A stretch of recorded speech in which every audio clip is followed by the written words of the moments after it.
இன்று ஏப்ரல் 2, 2024 செவ்வாய்க்கிழமை, தமிழ் மாதம் பங்குனி 20ஆம் நாள். இன்றைய மருத்துவக் குறிப்பு: கொய்யா வேரை கொதிக்க வைத்து காலையில் குடிக்க பேதி நிற்கும்.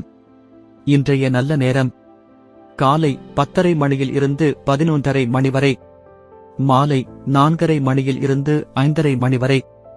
கௌரி நல்ல நேரம் மதியம் 1:30 மணியில் இருந்து 2:30 மணி வரை, மாலை 7:30 மணியில் இருந்து 8:30 மணி வரை.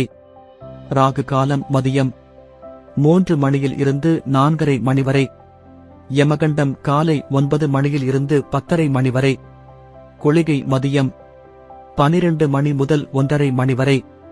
இன்றைய ராசி பலன்: மேஷம் மகிழ்ச்சி, ரிஷபம் திறமை, மிதுனம் லாபம், கடகம் உதவி, சிம்மம் உயர்வு, கன்னி பிரீதி, துலாம் வரவு, விருச்சிகம் உழைப்பு, தனுசு அன்பு, மகரம் ஆசை, கும்பம் நேசம், மீனம் பொறுமை. இன்றைய சிறப்புரை: வாழ்வில் அணியாகவும் தாழ்வில் தக்க துணையாகவும் விளங்குவது கல்வி. நன்றி.